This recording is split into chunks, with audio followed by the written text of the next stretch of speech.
La Seine est sans contredit l'un des fleuves les plus célèbres au monde. Prenant sa source au cœur de la magnifique campagne française, il traverse Paris, puis sillonne la Normandie avant de finir sa course dans la Manche. Montez avec nous à bord d'un navire spécialement conçu pour voyager en eau douce et suivez-nous dans une nouvelle croisière de rêve.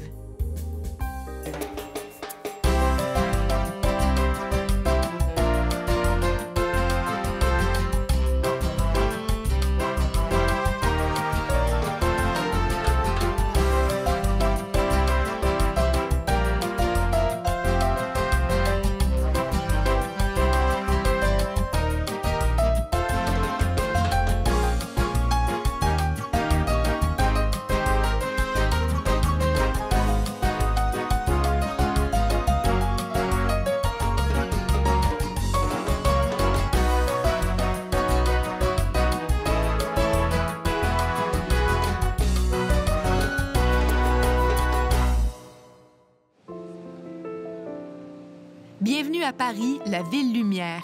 Paris n'est pas seulement la capitale de la France, c'est aussi un pôle mondial pour tout ce qui concerne l'art de vivre. Plaque tournante de la mode, haut lieu de la gastronomie, cette ville chargée d'histoire possède toujours une vitalité culturelle éblouissante. L'histoire de Paris commence en 250 avant Jésus-Christ.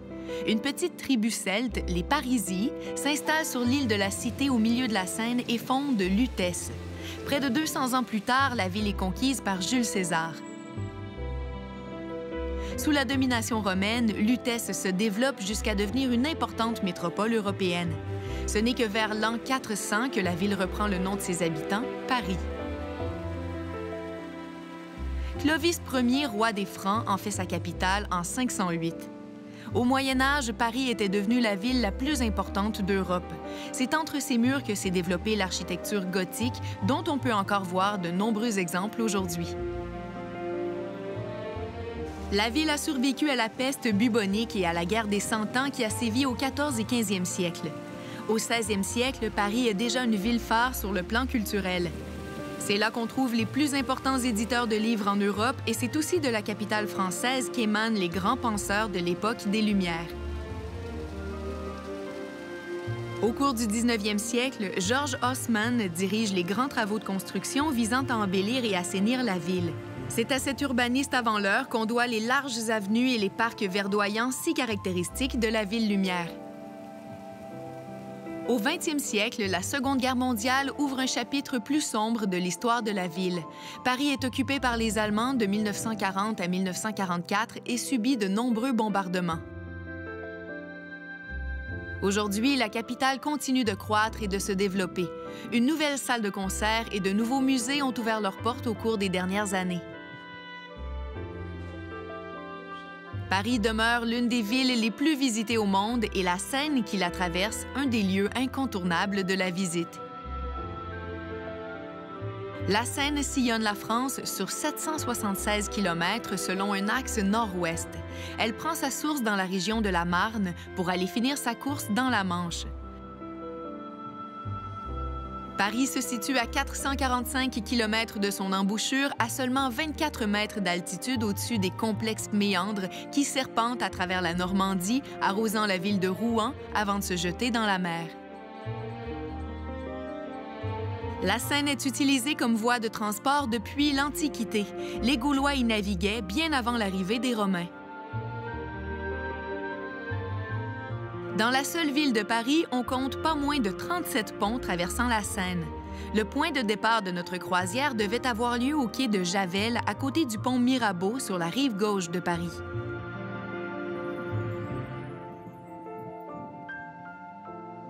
Mais à cause des pluies importantes des derniers jours, le niveau de l'eau de la Seine est particulièrement haut et les bateaux de croisière n'ont pas été en mesure d'entrer dans la ville.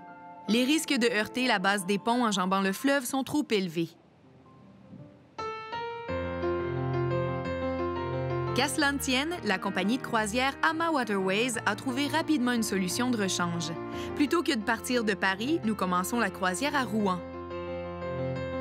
Nous montons donc à bord de confortables autobus pour aller à la rencontre de notre navire de croisière.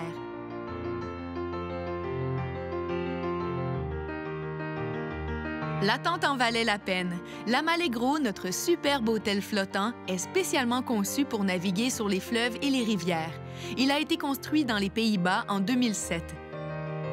Avec ses 74 cabines réparties sur 3 ponts, il peut accueillir 150 passagers et 70 membres d'équipage.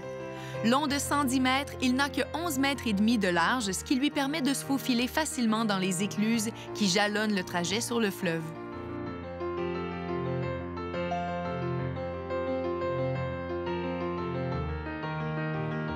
Nous sommes accueillis à la réception située tout à côté de l'escalier principal. Le personnel chaleureux s'assure que nous ayons des réponses à toutes nos questions et des porteurs nous attendent pour nous indiquer l'emplacement de nos cabines et nous donner un coup de main pour transporter nos bagages.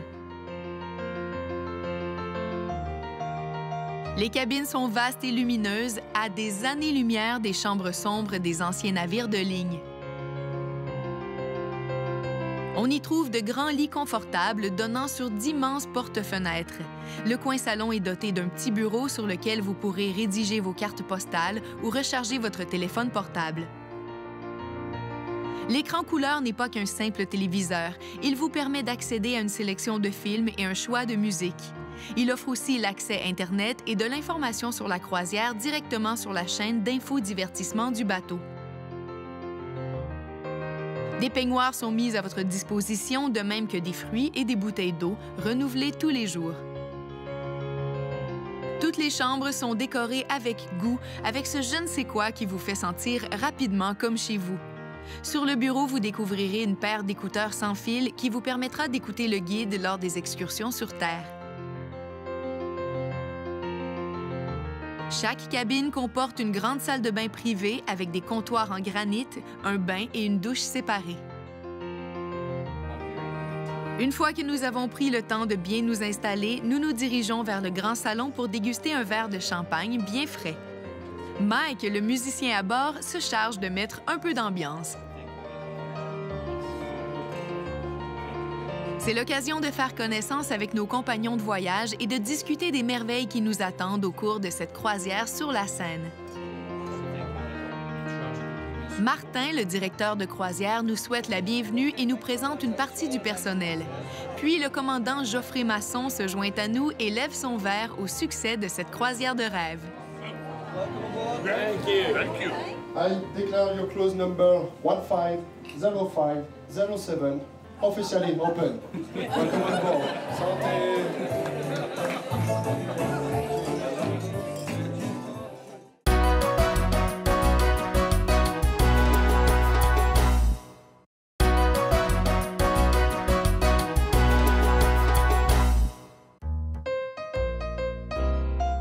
Nous voici de retour à notre croisière de rêve d'une semaine sur la Seine, l'un des fleuves les plus connus et les plus chargés d'histoire au monde.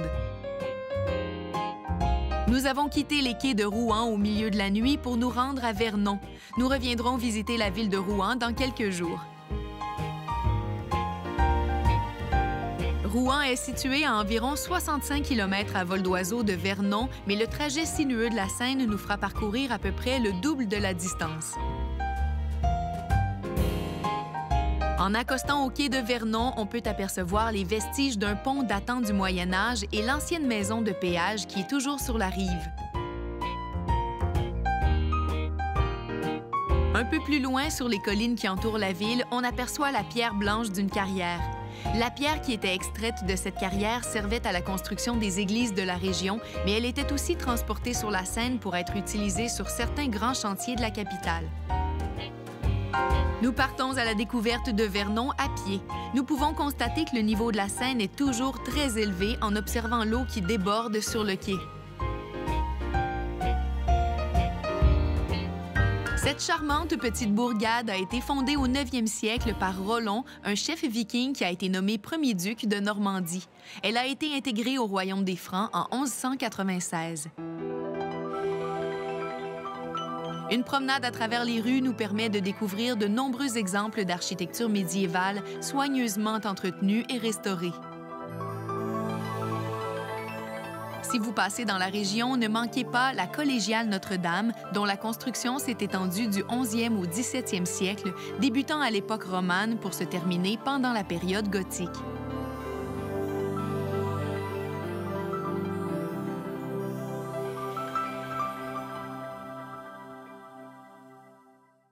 Le chœur et le transept sont de style roman, mais on trouve des éléments de gothique primitif flamboyant et même de style anglais, dit gothique perpendiculaire. L'orgue date du début du 17e siècle. Des vitraux à motifs abstraits ont été ajoutés dans les années 70 pour remplacer les vitraux d'origine qui avaient été endommagés au cours de la Seconde Guerre mondiale.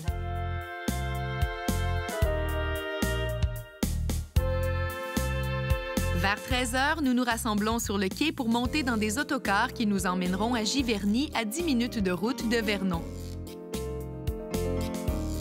Même si on a découvert des preuves d'occupation du site par des humains datant d'aussi loin que l'époque néolithique, le charmant petit village de Giverny comptait à peine plus de 300 habitants lorsque Claude Monet s'y est installé avec sa femme et leurs 8 enfants en 1883.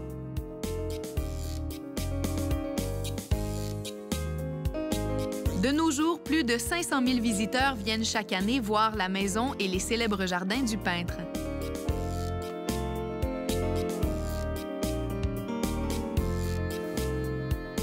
La passion de Monet pour la peinture n'avait d'égal que son amour du jardinage.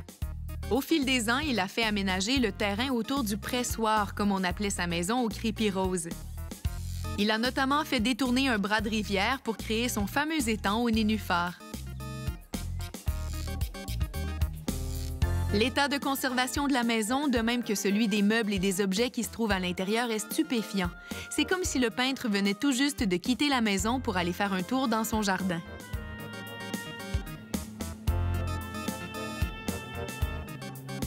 Au fur et à mesure que sa réputation et sa fortune grandissaient, Monet achetait les terrains tout autour de sa maison pour y aménager des jardins. À une certaine époque, il embauchait jusqu'à 7 jardiniers pour prendre soin de ses fleurs et de ses étangs qui sont immortalisés sur ses toiles, maintenant célèbres.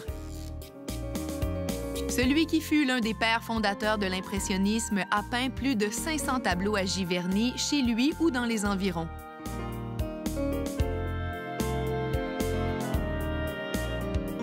Les amoureux de sa peinture reconnaîtront une partie des jardins qu'on peut voir dans ses toiles.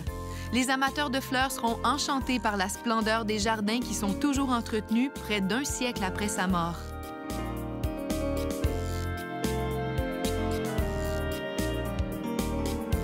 La maison et les jardins de Claude Monet ont été légués à l'Académie des Beaux-Arts en 1966 par Michel Monet, le fils du peintre. Des travaux de restauration considérables ont été effectués dans les années suivantes. La propriété a été ouverte au public en 1980.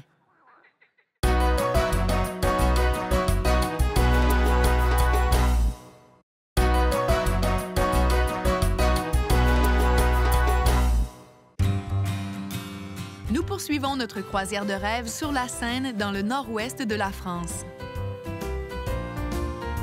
Nous avons quitté le port de Vernon vers 2 h 30 et nous avons descendu le fleuve toute la nuit en direction de notre prochaine escale, Caudebec-en-Caux. Nous y jetterons l'ancre vers 10 h 30 ce matin après avoir parcouru 159 km.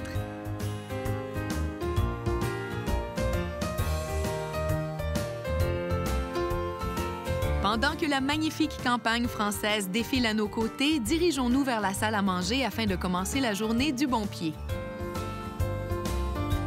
Chaque matin, le chef et son personnel préparent tout ce qu'il faut pour un délicieux petit déjeuner. De 6 h 30 à 7 h 30, les lève-tôt peuvent choisir parmi un vaste choix de viennoiseries. De 7 h 30 à 9 h 30, un petit déjeuner complet est servi comprenant des œufs, du bacon, des saucisses et des fruits frais. Mais si vous aimez traîner au lit un peu plus tard pendant vos vacances, ne vous inquiétez pas, la salle à manger reste ouverte pour les lève-tard et propose des viennoiseries, jus, thé et café jusqu'à 10 h 30 tous les jours. Après le petit déjeuner, nous sortons sur la terrasse ensoleillée pour admirer de plus près l'incroyable pont de Brotonne. Achevé en 1977, ce spectaculaire pont à haubans s'étend sur 1278 mètres. Il est soutenu par 2 immenses pylônes de béton armé de 72 mètres. Sa structure en éventail, l'une des premières du genre, est considérée comme un grand exploit d'ingénierie. Ici, pas besoin de s'inquiéter. Avec ses 50 mètres de dégagement, le pont de Bretonne est suffisamment haut pour permettre au bateau de passer dessous, quel que soit le niveau de l'eau.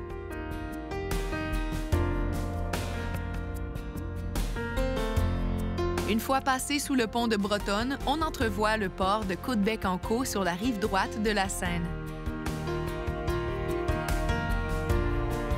On peut déjà admirer les chics maisons perchées sur des collines au-dessus de la ville, ainsi que les élégants bâtiments bien entretenus le long de la berge, avec leurs pittoresques cheminées de briques rouges et leurs fenêtres en lucarne au grenier.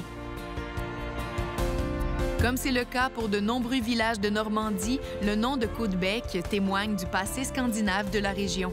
En effet, en vieux dialecte danois, Kalderbekker signifie « ruisseau froid ». Le port de Caudebec-en-Caux est si petit qu'il ne peut accueillir qu'un seul grand bateau à la fois. Lorsqu'un navire est déjà amarré au quai, les autres doivent se placer en parallèle à ses côtés et s'amarrer à lui.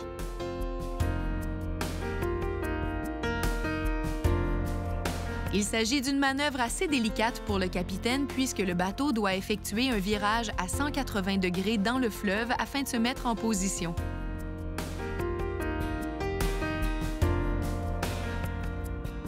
Une fois le bateau en place, l'équipage fixe le navire à son voisin, puis installe une petite passerelle permettant de passer d'une embarcation à l'autre. Pour nous rendre à la rive, il ne nous reste plus qu'à traverser jusqu'au bateau voisin, puis passer de ce bateau au quai. C'est aussi simple que ça. Nous sommes arrivés à Caudebec vers 10h30 ce matin, juste à temps pour profiter du marché en plein air qui anime le centre-ville tous les samedis. Arpenter les allées d'un marché public comme celui-ci est une excellente façon de sentir le pouls d'une ville. On peut rencontrer les habitants du coin et découvrir quelques-uns des produits frais vendus par les marchands locaux. La présence de nombreux étalages de poissons nous rappelle que nous sommes maintenant tout près de la mer.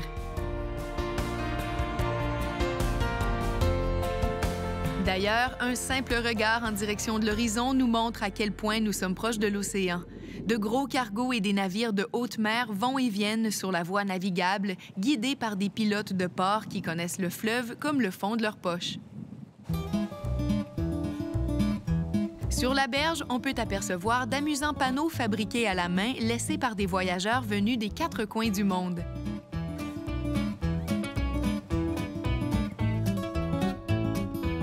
Le clocher de la superbe église Notre-Dame de Caudebec-en-Caux se dresse fièrement au-dessus du fleuve et du village. Le roi Henri IV aurait déclaré que c'était la plus belle chapelle de son royaume. L'église a été construite au 15e et 16e siècle. Bien qu'elle ait été sérieusement endommagée par les calvinistes durant les guerres de religion, de même que pendant la Seconde Guerre mondiale, le bâtiment demeure le joyau architectural de la ville.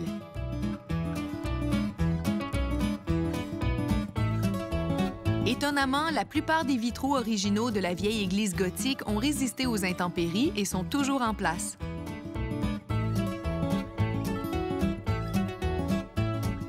L'orgue fabriqué et mis en place en 1542 a été restauré à de nombreuses reprises au fil des siècles. La plus récente rénovation a nécessité 3 ans de travail minutieux et a été complétée en 2006.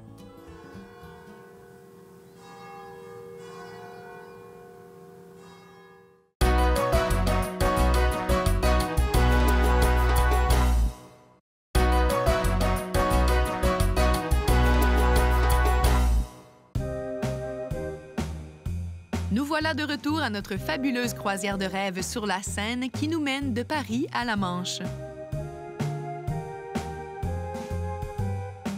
Nous avons maintenant descendu le fleuve presque jusqu'à son embouchure. Nous sommes arrivés à Caudebec-en-Caux hier et nous avons passé la nuit au quai après avoir exploré la jolie petite ville. Aujourd'hui, nous allons visiter un des lieux les plus importants de la Normandie. Pour nous y rendre, nous montons à bord de confortables autobus. Nous franchissons le pont de Bretonne, puis nous traversons la jolie campagne française. Cette balade de 90 minutes nous conduira jusqu'au bord de la mer. L'air se charge peu à peu d'odeurs salines alors que nous approchons des plages où s'est déroulée la plus grande opération militaire amphibie de l'histoire. Au mois de juin 1944, les troupes alliées débarquent sur les plages de Normandie dans le but d'attaquer les forces allemandes qui occupaient la France depuis presque 4 ans. Nous voici au cimetière américain de Colville-sur-Mer.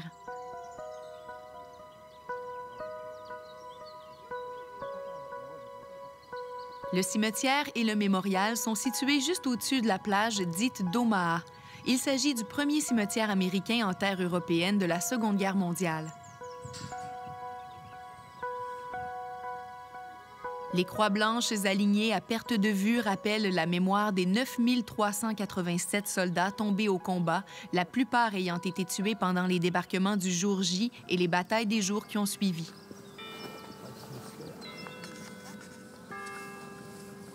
Le mémorial est composé de colonnes placées en demi-cercle entourant une statue de bronze intitulée « L'esprit de la jeunesse américaine s'élevant des flots ».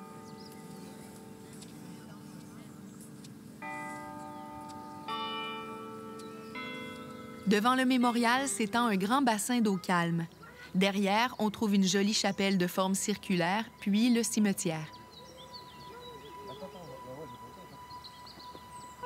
En surplomb de la plage, on peut consulter une carte indiquant les différents sites de débarquement.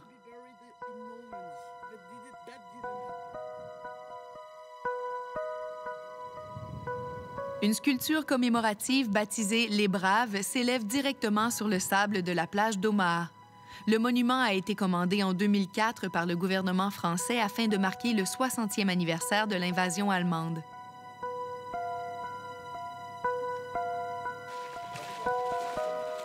Nous marchons ensuite un peu sur la grève jusqu'à un site appelé Pointe du Hoc, situé entre les plages d'Omaha et d'Utah.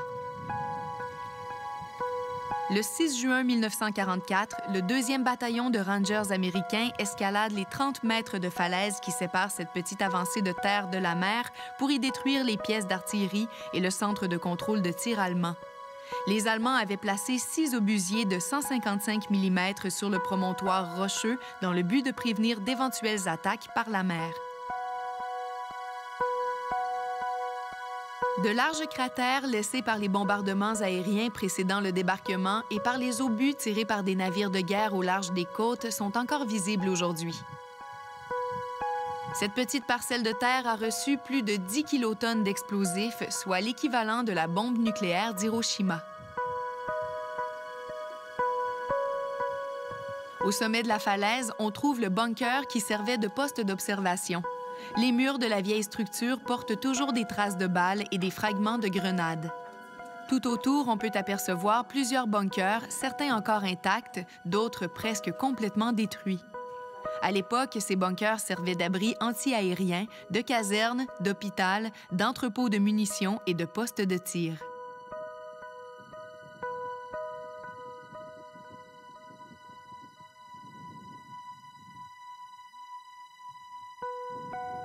Aujourd'hui, les eaux qui entourent la pointe du Hoc sont calmes et paisibles.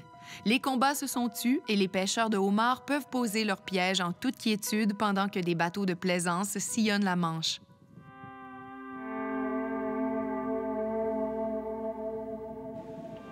Nous quittons la pointe du Hoc et nous roulons le long de la côte pendant une trentaine de kilomètres jusqu'au village d'Aromanches-les-Bains.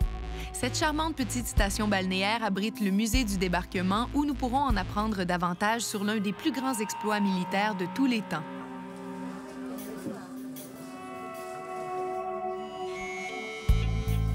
Après le débarquement des troupes et du matériel sur les plages de la Normandie, les Alliés doivent trouver le moyen d'acheminer des renforts et du ravitaillement pour poursuivre le combat à l'intérieur des terres. Bonjour, mesdames et messieurs. Les forces d'occupation allemandes ayant pris le contrôle de tous les ports, il était pratiquement impossible d'accoster sur les côtes. Les Anglais, menés par Winston Churchill, établirent alors un plan.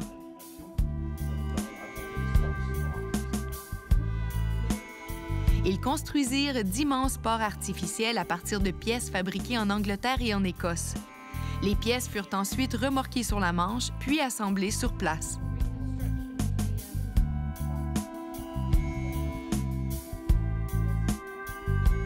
Les deux ports, dont le nom de code était Mulberry A et Mulberry B, ont été complétés en quelques jours seulement, permettant d'approvisionner les troupes au sol en armes, en nourriture et en hommes.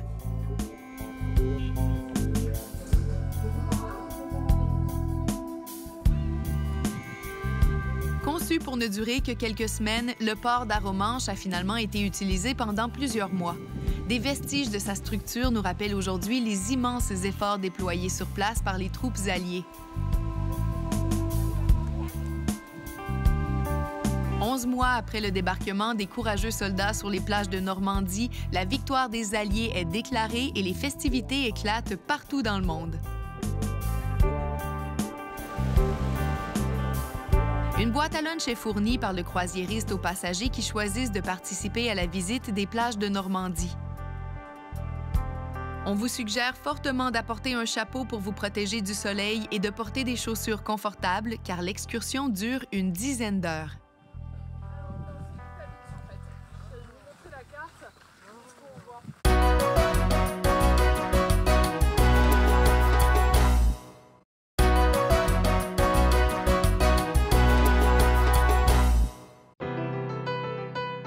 Nous continuons notre croisière de rêve sur la Seine, dans le nord de la France.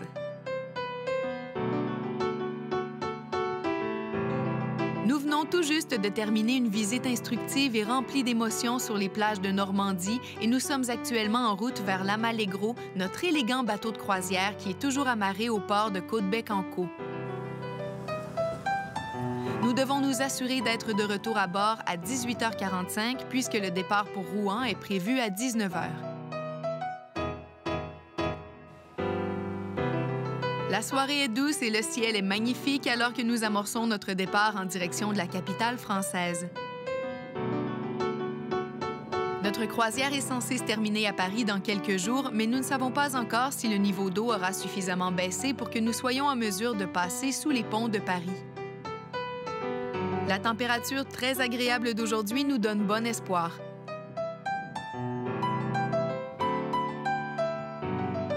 Alors que nous remontons le fleuve, nous nous accordons un moment de détente sur le pont supérieur en regardant défiler les jolis petits villages français.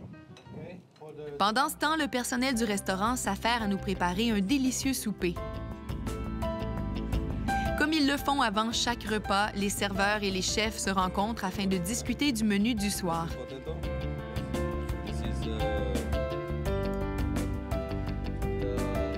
Le personnel de cuisine doit tenir compte de différentes contraintes telles que le nombre de calories, la présence de gluten dans les plats ou d'alcool dans les sauces pour répondre aux diverses exigences des passagers.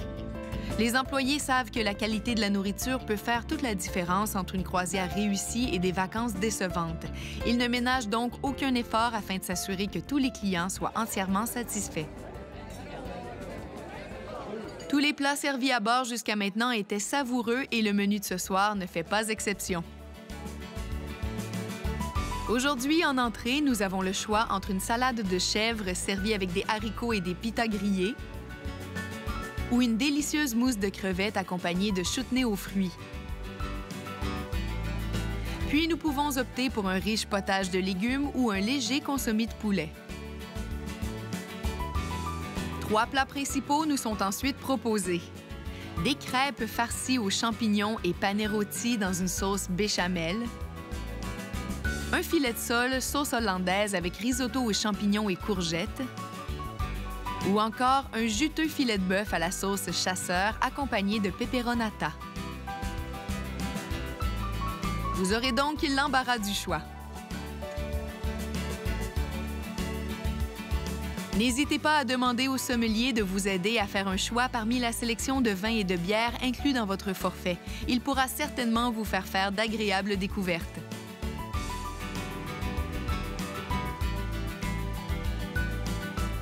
Si vous désirez continuer la fête après le souper, pas de souci. Peter, le barman, connaît par cœur toutes les recettes de cocktails. Il sera heureux de vous concocter votre mélange favori.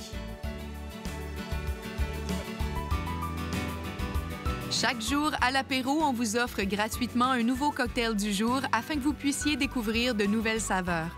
À moins que vous ne préfériez vous en tenir au classique, c'est comme vous voulez.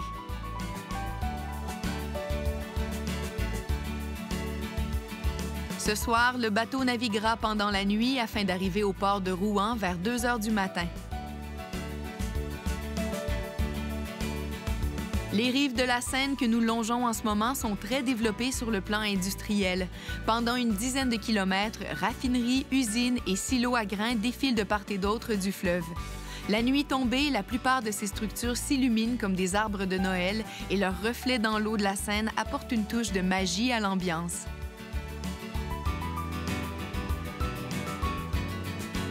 Comme nous étions dans l'impossibilité de naviguer sous les ponts de Paris à cause du niveau d'eau trop élevé, nous avons commencé notre croisière à Rouen. Nous espérons tous que la situation soit revenue à la normale pour que notre croisière de rêve puisse continuer à remonter le fleuve et se terminer dans la ville lumière comme prévu.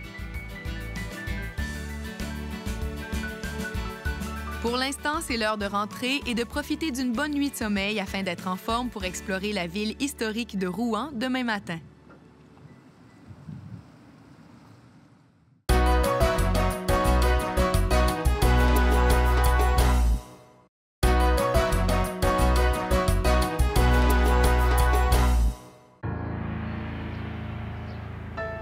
Nous voilà de retour à notre croisière de rêve sur la Seine à bord de l'élégant navire Amallegro. Notre séjour d'une semaine dans le nord-ouest de la France se déroule merveilleusement. Aujourd'hui, nous sommes à quai dans la très belle ville de Rouen. Durant la journée, nous irons explorer la ville médiévale à pied, mais quelques-uns de nos compagnons de voyage ont plutôt choisi d'utiliser les bicyclettes du navire pour leur excursion à terre. Le vélo est un excellent moyen de se balader de manière autonome. De plus, le navire vous fournit tout le matériel dont vous avez besoin. L'équipage vous aidera même à ajuster votre bicyclette. Tout ce qu'il vous restera à faire, c'est de pédaler et de profiter du paysage. La ville de Rouen s'élève sur le site d'une ancienne colonie romaine, Rotomagus. Le bourg a également servi de capitale au duché de Normandie. La vieille ville de Rouen est l'un des lieux incontournables de toute visite dans le nord de la France. Au Moyen Âge, Rouen était l'une des cités les plus riches et les plus peuplées de toute l'Europe. Malheureusement, elle a été ravagée à de nombreuses reprises par des incendies et par la peste. Presque la moitié de la ville a été détruite durant la Seconde Guerre mondiale. Heureusement, elle a été magnifiquement restaurée depuis et possède toujours de somptueux éléments architecturaux, particulièrement dans le vieux quartier médiéval. Assurez-vous de vous arrêter un moment pour admirer les fabuleux détails de la façade de l'église Saint-Maclou. La construction de cette église catholique romaine a commencé vers 1435. Elle a été bâtie pour remplacer une église de la période romane qui tombait en ruine. On considère généralement l'église Saint-Maclou comme l'un des plus beaux exemples du style gothique flamboyant de toute la France. Comme c'est le cas pour la plupart des églises gothiques européennes, l'extérieur est décoré de dizaines de statues représentant des personnages bibliques et des gens vivant à l'époque de sa construction. À côté de l'église, on peut apercevoir l'Être Saint-Maclou, un ancien ossuaire datant du 16e siècle. Le site a été utilisé comme cimetière dès l'époque romaine. La vaste cour entourée de galeries à colombages a été construite en 1528 à la suite d'une épidémie de peste noire. On y a enterré les nombreux corps qui avaient besoin d'une sépulture.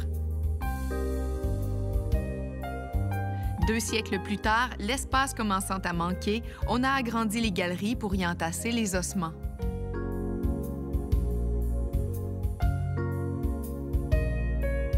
On peut toujours voir les crânes, les os et les pelles gravés dans les piliers des galeries.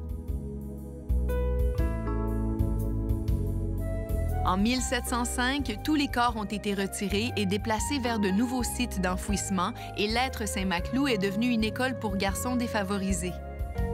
Aujourd'hui, les bâtiments historiques appartiennent à la ville et abritent les locaux de l'École des beaux-arts de Rouen. Nous poursuivons notre balade à travers la fascinante vieille ville à la découverte d'autres merveilles architecturales. Il ne faut évidemment pas rater la cathédrale de Rouen avec sa flèche, considérée comme la plus haute de France. La construction de cette somptueuse église s'est étendue sur plus de 6 siècles, de 1202 à 1880. Le résultat est d'une beauté à couper le souffle.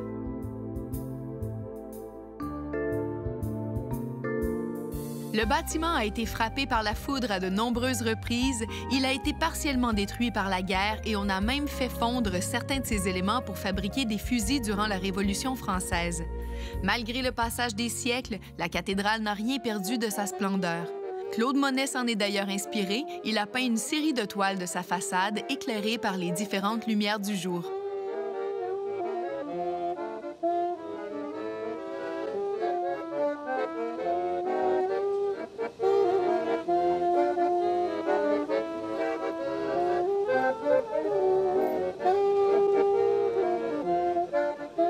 Est aussi connue comme la ville où Jeanne d'Arc a trouvé la mort à la fin de l'occupation anglaise de 1431. Accusée d'hérésie, la jeune femme a été attachée à une colonne du marché public et brûlée vive alors qu'elle n'avait que 19 ans. Pendant son procès, celle qu'on appelait la Pucelle d'Orléans a été emprisonnée dans cette tour, seul vestige d'un château qui a été démoli à la fin du 16e siècle. Après son exécution, on a brûlé le corps de Jeanne d'Arc à 2 reprises, puis on a dispersé ses cendres dans la Seine. Rouen regorge de sites historiques, mais l'un des plus populaires est probablement le Gros Horloge.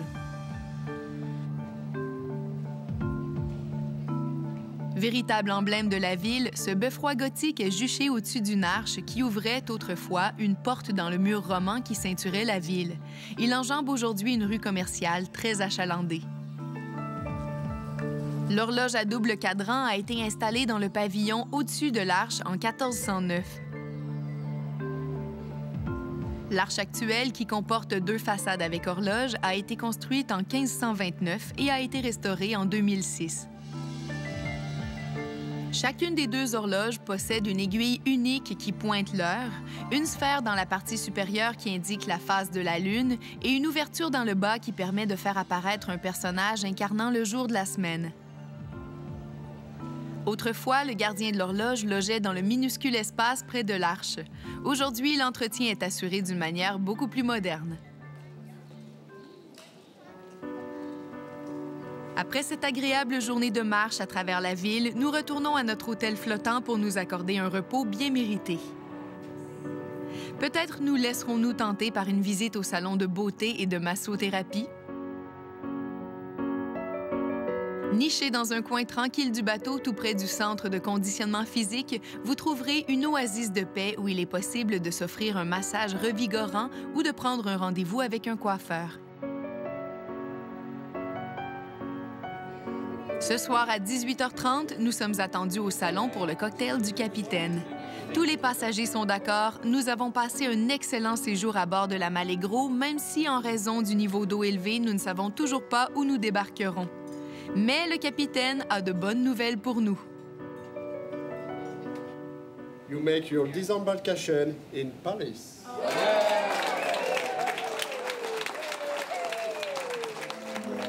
Le niveau de l'eau est revenu à la normale et nous pourrons terminer notre croisière à Paris demain comme prévu, dès que nous aurons terminé la visite de notre dernière escale, les Andélies. Ce soir, le navire restera à quai à Rouen. Pour l'occasion, quelques passagers ont décidé d'aller manger en ville. Le restaurant Le 4 Saisons de Rouen est réputé à travers le monde pour son canard à la presse, une spécialité de la maison depuis 1933. Plus qu'un mets, c'est un véritable spectacle culinaire puisque le plat est préparé directement à votre table. La poitrine et la cuisse sont coupées en tranches ultra fines, puis la carcasse est insérée dans un pressoir en argent afin d'extraire les jus et les sucs qui forment la base de la sauce.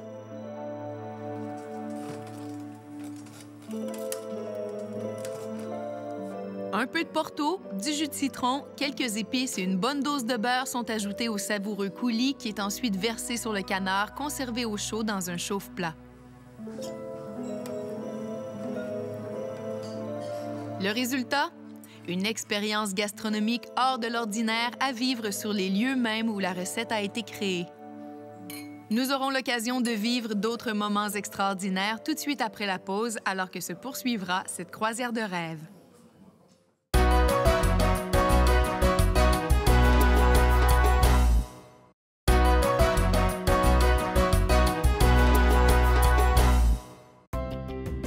Nous voilà de retour à notre croisière de rêve sur la Seine qui nous mène de la Normandie à Paris.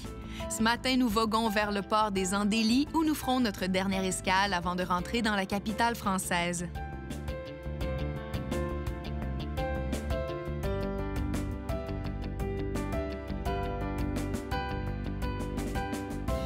Le village des Andélies est niché au creux d'un méandre de la Seine, entouré de collines boisées et de hautes falaises de craie blanche. La commune, qui se compose du Grand Andélie et du Petit Andélie, compte moins de 10 000 habitants et s'explore aisément à pied ou avec l'une des bicyclettes disponibles à bord du navire.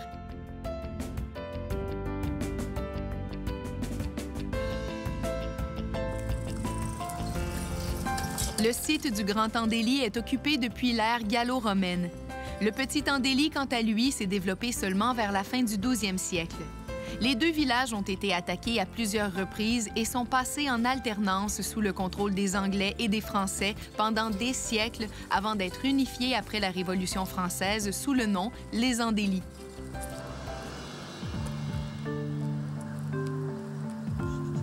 Même si la montée demande un petit effort, la vue du Petit Andélie et de la Seine que l'on a depuis les collines vaut le détour.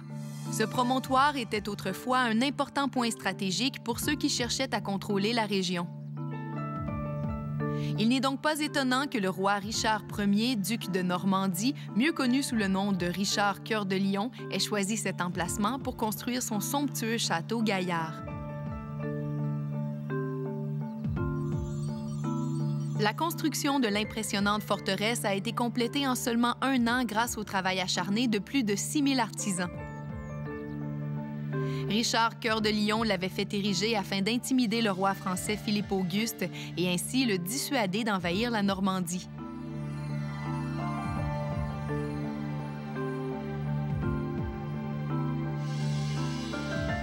Le château Gaillard est aujourd'hui en ruine, mais on peut toujours distinguer quelques-unes des innovations techniques de l'époque dans la vieille structure du bâtiment, comme les murs d'enceinte de forme arrondie sur lesquels des boulets rebondissaient sans causer trop de dommages, et les trappes dans le sol des tours permettant de jeter des projectiles ou de l'huile bouillante sur les assaillants se trouvant au pied des murs extérieurs.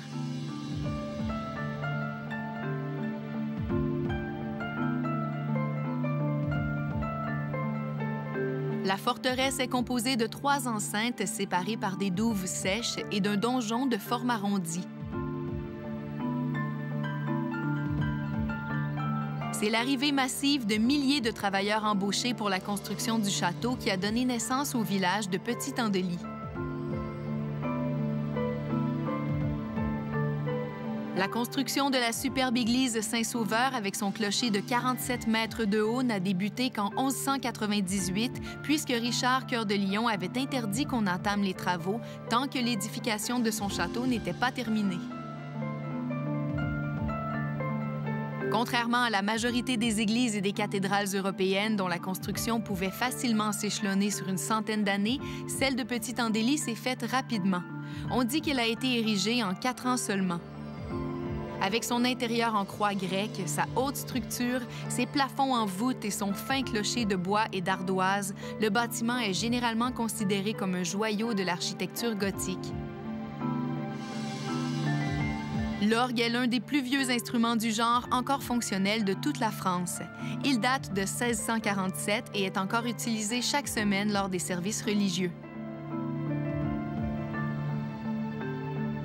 C'est déjà le moment de retourner au bateau et de remonter le fleuve en direction de Paris.